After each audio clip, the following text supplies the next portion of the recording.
Zuraida Hanum dalam pembunuhan terhadap suaminya, Hakim Jamaluddin divonis hukuman mati oleh Majelis Hakim Pengadilan Negeri Medan. Sebelumnya, menurut keterangan Zuraida, tak ada hal aneh yang harus dicurigai dari kematian suaminya. Ketika mengetahui perbuatan korban Jamaluddin dan membunuhnya, Zuraida Hanum tak kuasa menahan tangis setelah Majelis Hakim Pengadilan Negeri Medan menjatuhkan hukuman pidana mati terhadap dirinya karena terbukti berencana membunuh suaminya Jamaluddin. Selain Zuraida, Majelis Hakim juga menjatuhkan 2 terdakwa lainnya, yakni Jeffrey Pratama dengan hukuman seumur hidup dan Reza Pahlevi dijatuhi hukuman 20 tahun penjara. Menanggapi putusan hakim tersebut, Zuraida kecewa. Mereka lebih melihat ke jabatan dia tanpa mempertimbangkan naluri saya sebagai seorang perempuan.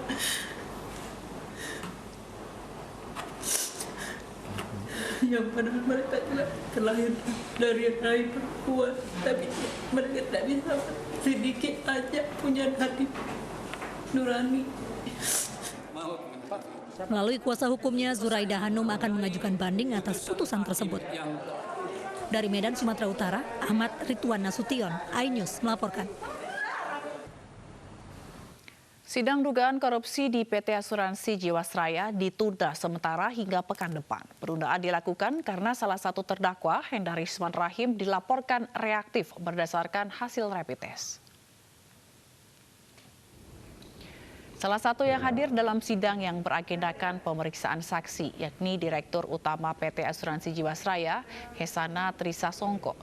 Saat persidangan, Majelis Hakim terpaksa menghentikan sidang lantaran adanya laporan salah satu terdakwa, Hendrisman Rahim, dinyatakan reaktif dari hasil rapid test.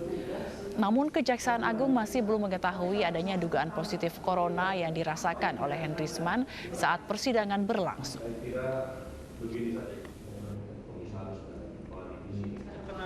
Corona itu gimana? Nah, itu masih belum tahu saya. Kawan sahabat-sahabat wartawan kan tadi lihat saya di situ terus, nggak bergerak. Handphone saya off karena saya sidang. Jadi ada kan tes gitu. ini nggak? Apa rapid test? Katanya reaktif. Katanya kan? Iya. Itu kalau ada belum. Dugaannya apa tadi Pak? Terus jadinya gimana? Hari Senin sidang. Oh di Senin. Hari Senin sidang. Itu. Komposisi saksi yang sama. Komposisi saksi yang sama, yang tadi belum selesai. Pemirsa, selain mengatasi gangguan keamanan dan tindak kriminal di tengah masyarakat, Polri juga diminta berperan aktif dalam mengatasi pandemi virus corona di Indonesia. Hal ini disampaikan Presiden Jokowi dalam peringatan Hari Bayangkara ke-74.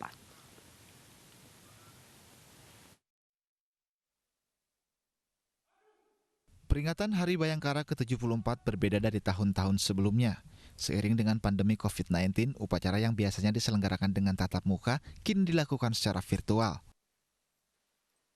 Presiden Joko Widodo memimpin upacara di Istana Negara Jakarta dengan menerapkan protokol kesehatan COVID-19. Lagu Kebangsaan Indonesia. Polri diminta berperan aktif dalam mengatasi pandemi virus corona di Indonesia oleh Presiden Joko Widodo.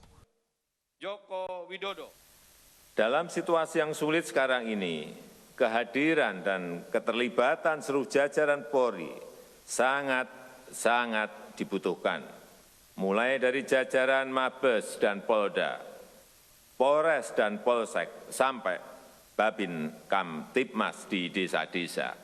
Harus ikut aktif terlibat, mengajak masyarakat untuk disiplin menjalankan protokol kesehatan, aktif mengawal kelancaran dan ketepatan penyaluran bantuan sosial, dan tentu saja menjaga keamanan dan ketertiban agar situasi tetap kondusif, tetap aman dan damai.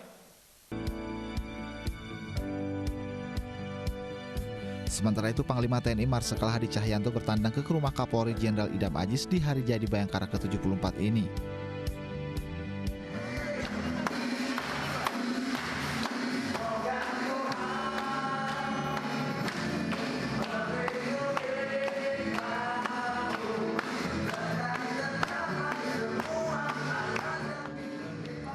Dengan membawa kue berukuran besar dan memberi kejutan kepada Kapolri yang tengah didampingi istri dan ibunda tercinta, Panglima TNI juga mengucapkan selamat hari jadi kepada Kepolisian Indonesia. Dari Jakarta, Tim Liputan iNews melaporkan. kemudian ke tempat-tempat di mereka barang. Siap. Terima kasih. Kementerian Perdagangan telah menyiapkan sejumlah langkah strategis untuk membangkitkan perekonomian dalam negeri di era kenormalan baru. Salah satu yang akan mendapat perhatian adalah sektor usaha mikro kecil dan menengah yang melemah akibat serangan COVID-19. Kementerian Perdagangan telah menyiapkan sejumlah langkah strategis untuk memastikan roda perekonomian tetap berputar. Menyambut era kenormalan baru, Kementerian Perdagangan akan fokus meningkatkan giat ekspor pada sektor yang tumbuh positif selama pandemi COVID-19, seperti makanan dan minuman olahan, alat kesehatan, dan produk pertanian. Tak hanya itu, dengan dibukanya pusat perbelanjaan dan pasar, maka sektor usaha mikro kecil dan menengah bisa kembali melakukan aktivitas jual beli dan diprediksi perlahan akan membangkitkan perekonomian nasional. Hal tersebut disampaikan Menteri Perdagangan Agus Suparmanto saat bersilaturahmi dengan Eksekutif Chairman MNC Group Haritanu Sudibyo beserta jajaran pimpinan redaksi MNC Media di Gedung iNews Center Jakarta Pusat. Yang seperti dilihat, beberapa kegiatan retail pusat perbelanjaan sudah mulai dibuka dan juga perkantoran sudah mulai aktif. Ya, sekian antusias masyarakat ini sangat tinggi. Nah, inilah yang saya lihat dan saya awasi juga bagaimana pelaksanaannya mengenai protokol kesehatan untuk menjamin kegiatan-kegiatan usaha maupun perdagangan ini berjalan. Kami dari media membuka diri, mau dari televisi, mau media sosial, mau portal, mau koran, mau radio, semuanya. Kalau misalnya Pak Menteri dan jajarannya ingin ada hal yang ingin dikomunikasikan dalam bentuk pemberitaan, running text, silakan. Karena kita ingin kementerian ini bisa maksimal dengan hubungannya dan tugasnya kepada masyarakat. Sektor ekonomi ya karena di bawah perdagangan yang labor intensif yang intinya mempekerjakan orang banyak ya, retail, UMKM, saya rasa itu perlu diperhatikan dan saya rasa tadi banyak dibicarakan juga program utama dari kementerian. Bahkan tadi kami bicara kalau perlu kita buat portal aja khusus e-commerce untuk produk lokal. Sementara kan e-commerce yang lain itu campuran. Ini khusus produk lokal atau yang mayoritas kontennya adalah konten lokal. Nanti kalau itu mau dijalankan, MNC Group siap bantu mempromosikan di TV, di portal atau di sosial media. Upaya membangkitkan sektor perekonomian sangat membutuhkan dukungan dari masyarakat. Salah satunya, masyarakat diharapkan lebih disiplin dalam menerapkan protokol kesehatan agar penyebaran COVID-19 dapat ditekan dan tidak menghambat pertumbuhan ekonomi ke depannya. Tim Liputan iNews melaporkan. Mulai hari ini, iuran BPJS Kesehatan peserta mandiri resmi naik. Selengkapnya sesaat lagi, kami akan segera kembali.